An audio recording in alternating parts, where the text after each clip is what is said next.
నిరుద్యోగులు బీజేవైఎం ఆధ్వర్యంలో టీజీపీఎస్సీ కార్యాలయం ముట్టడికి యత్నించారు. గ్రూప్ 2 వాయిదా వేసి పోస్టులు పెంచి మెగా డీఎస్సీ నిర్వహించాలని డిమాండ్ చేశారు.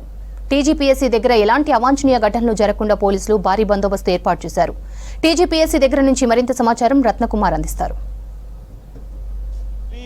ఇటు యొక్క ఉద్యోగాలను పెంచాలి, అలాగే డిఎస్సీని పోస్ట్ పోన్ చేసి మొత్తం మెగా డిఎస్సీని నిర్వహించాలంటూ కూడా టీజీపీఎస్సీ వద్ద నిరుద్యోగ సంఘాలు అలాగే విద్యార్థులు ధర్నా నిర్వహిస్తున్నారు. దీనికి సంబంధించి ప్రస్తుతం నాంపల్లి టీజీపీఎస్సీ వద్ద కొంత ఆందోళనకరమైనటువంటి పరిస్థితులే కనిపిస్తున్నాయి. పూర్తిగా ఈ ప్రాంతం అంతా కూడా పూర్తిగా పోలీసు పహారాలోకి వెళ్ళిపోయింది.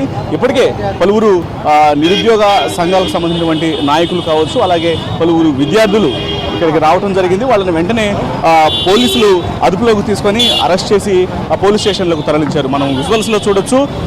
ఇప్పుడు మరికొన్ని అంటే ఇక్కడికి ఎవరైతే ఇటు ఉద్యోగాలకు సంబంధించినటువంటి ధర్నాలు చేసినటువంటి విద్యార్థి సంఘాల నాయకులు ఉన్నారో వెంటనే ప్రభుత్వం తమ హామీలను నిలబెట్టుకోవాలంటూ కూడా వీళ్ళంతా ధర్నా చేసినటువంటి పరిస్థితి కనిపిస్తోంది. ఒకసారి మాట్లాడిద్దాం. విద్యార్థులను ఈరోజు బలిదానమైన పరిస్థితులు ఉన్నాయి. 25,000 నోటిఫికేషన్లు కంపల్సరీగా రద్దు చేయాలని మా యొక్క డిమాండ్ చేస్తున్నాం. అదేవిధంగా డిఎస్పీని రద్దు చేయాలి, డిఎస్సీని వెంటనే రద్దు చేయాలని మా యొక్క కోరిక. 25,000 నోటిఫికేషన్ ఇవ్వకపోతే ఉస్మానియా క్యాంపస్ లో అమరణ నిరాదీక్ష చేయడానికి సిద్ధంగా ఉన్నాము అని మా యొక్క డిమాండ్ చేస్తున్నాం. విద్యార్థులను ఎంతో బలిదానం తీసుకుంటున్నారు. ముఖ్యమంత్రి గారు మీరు చాలా గౌరవంగా ఉండాలి. ఈరోజు విద్యార్థులు తెలుసుకుంటే ఏదైనా చేయగలుగుతారు. మీరు అది గుర్తు తెచ్చుకోవాలని మా యొక్క డిమాండ్ చేస్తున్నాం.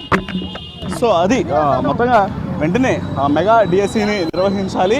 అలాగే ఇప్పుడు ఏదైతే గ్రూప్ 2, గ్రూప్ 3కి సంబంధించినటువంటి ఎగ్జామ్స్ ఉన్నాయో ఈ ఎగ్జామ్స్ను వెంటనే ఇటు ఉద్యోగాలను పెంచి కొంత డిఎస్సీని కూడా పోస్ట్ పోన్ చేయాలంటూ కూడా విద్యార్థి సంఘాలు డిమాండ్ చేసినటువంటి పరిస్థితి కనిపిస్తుంది. ఇక్కడ వచ్చినటువంటి విద్యార్థి సంఘాల నాయకులను కూడా పోలీసులు వెంటనే అదుపులోకి తీసుకొని అరెస్ట్ చేస్తున్నటువంటి సిచ్యువేషన్ కనిపిస్తుంది. మొత్తానికి ఇటు నాంపల్లి టీజీపీఎస్సీ ఇటు కార్యాలయం దగ్గర కొంత ఉద్రిక్తత పరిస్థితులే కనిపిస్తున్నాయి. ఒకవైపున పోలీసుల బందోబస్తు కొనసాగుతూ ఉండగా మరోవైపు విద్యార్థుల యొక్క ధర్నాలతో ఈ ప్రాంతం అంతా కొంత అట్టుడికిపోతున్నటువంటి సిచ్యువేషన్ కనిపిస్తుంది. కెమెరా పర్సన్ జగన్తో రత్నకుమార్, నాంపల్లి టీజీపీఎస్సీ ప్రధాన కార్యాలయం నుంచి.